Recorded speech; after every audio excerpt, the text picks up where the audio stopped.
اتنا پتلا وہ لباس پہنتی تھی، اس لیے اس عذاب میں وہ گرفتار کر دی گئی۔ میں پوچھنا چاہتا ہوں اے اسلام کی مقدس شہزادیوں، تمہارا جسم بہت نازک ہے، تم بہت کمزور ہو، تمہیں صنف نازک کہا گیا ہے۔ مرد تو مرد ہے، اگر اللہ اپنا عذاب پتھر اور پہاڑوں پر ڈال دے تو پہاڑ بھی اللہ کے عذاب کو برداشت نہیں کر سکتے۔ میری بہنوں، تم اللہ کے عذاب کو کیسے برداشت کر سکو گی؟ تمہارا یہ نازک وجود اللہ کے عذاب کو کس قدر برداشت کرنے کی طاقت رکھتا ہے؟ ذرا سوچو تو صحیح۔ آج تم اپنے حسن کی نمائش کر رہی ہو، آج تم باریک اور پتلے کپڑے پہن کر کے اپنے حسن کو دنیا کے سامنے ظاہر کر رہی ہو۔ کیا تمہیں ڈر نہیں لگتا یہ تمہارا حسن زیادہ دن تک تمہارے پاس نہ رہ سکے گا؟ جوانی کتنے دن کے لیے آتی ہے؟ جوانی آتی ہے جانے کے لیے، جوانی آتی ہے ختم ہونے کے لیے۔ زیادہ سے زیادہ جوانی 10 سے 15 سال تک تمہارے پاس رہے گی۔ اپنی جوانی کی عمر میں تم اپنے حسن کی نمائش کر لو، تم اپنے حسن کی خوب نمائش کرو گی۔ اس کے بعد پھر کیا ہے؟ جس حسن کی تم نمائش کر رہی ہو، یہ نمائش تمہارا کرنا اسی تمہارے خوبصورت چہرے کو کبھی قبر کے کیڑے کھائیں گے، کبھی قبر کی مٹی کھائے گی۔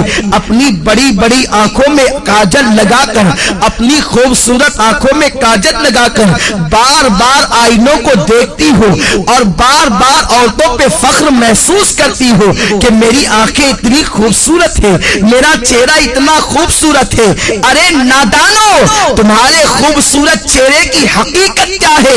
اگر تمہارے چہرے پر چند پھنسیاں نکل آئے تو تمہارا شوہر بھی تمہاری طرف نگاہ اٹھا کر دیکھنے کو تیار نہ ہوگا، مگر اللہ اکبر، اس دنیا کے اندر اپنے چہرے کو حسین بنانے کے لیے، اپنے چہروں کو خوبصورت بنانے کے لیے اس قدر اہتمام کرتی ہو اور خوبصورت چہرے پہ اتنا مٹک مٹک کر اتراتی ہو۔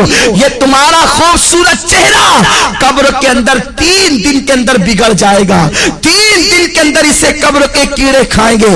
حضرت سعید ابن مسیب رحمت اللہ تعالی علیہ فرماتے ہیں جب حضرت علی مرتضیٰ کے ساتھ میں قبرستان گیا تو میں نے جانے کے بعد کیا دیکھا؟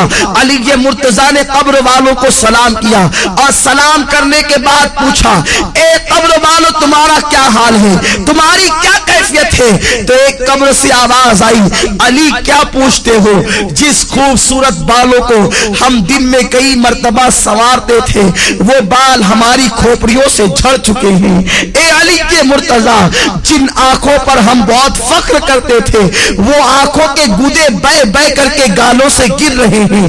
جس چہرے کے اور گالوں کی سرخی پر ہم اتراتے تھے ان گالوں کے گوشت کو کیڑوں نے کھانا شروع کر دیا ہے۔ اب تم ہمارا حال کیا پوچھتے ہو؟ جس جسم پر پرفیوم لگا کر، جس جسم پر عطر لگا کر دنیا کے سامنے فخر محسوس کرتے تھے اس جسم کو ازدہے ڈس رہے ہیں۔ اے علی، اب ہم تمہیں اپنا کیا حال سنائے؟ اے اسلام کی مقدس شہزادیوں، اپنے بڑے بالوں کی نمائش کے لیے تم اس قدر سرگردہ نظر آتی ہو، اس قدر کو اللہ اکبر کوشا نظر آتی ہو۔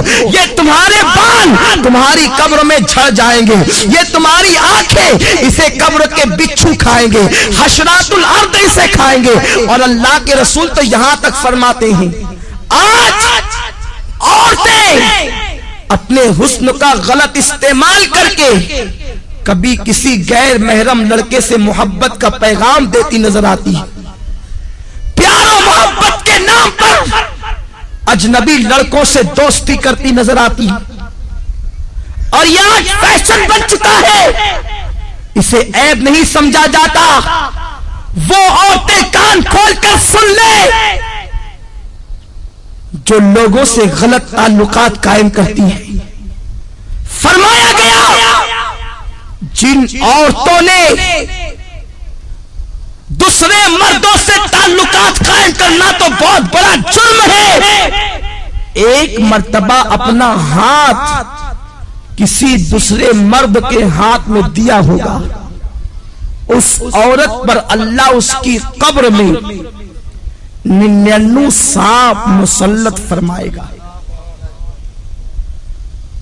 اور اس میں سے ایک سانپ کی طاقت کا عالم یہ ہوگا کہ وہ سانپ اگر سانس لے دنیا میں،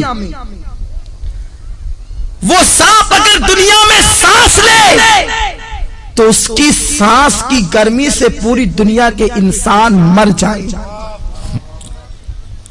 اور اگر وہ سانپ کسی پہاڑ پر اپنی دم کو مار دے تو پہاڑ ریزہ ریزہ ہو جائے۔ اتنا طاقتور وہ سانپ ہے۔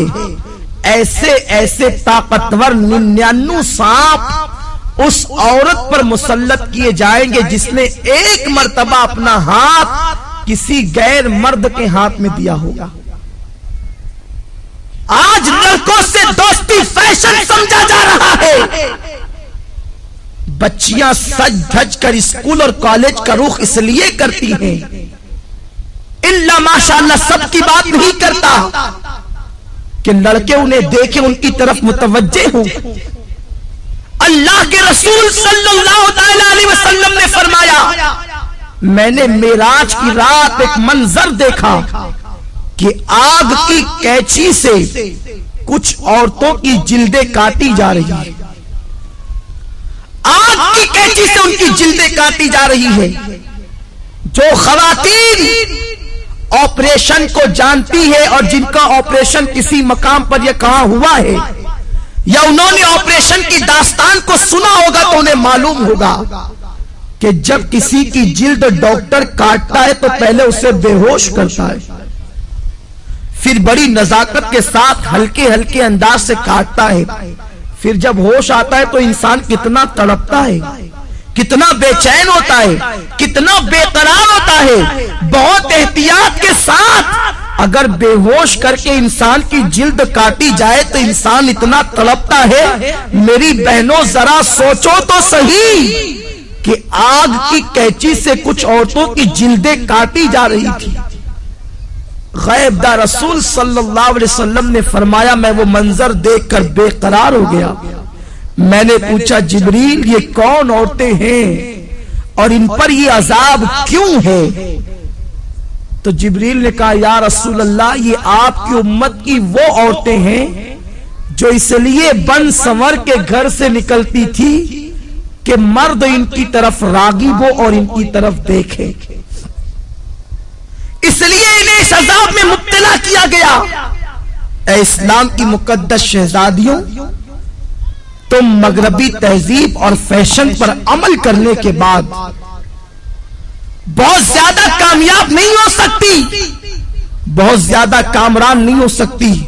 اور سنو، یہ دنیا ایسی بدترین جگہ ہے، یہ دنیا ایسا بدترین مقام ہے، یہاں کوئی کسی کا نہیں۔ جب تک تمہاری جوانی تمہارے پاس ہے، ہر آنے والا تمہارے قریب آنے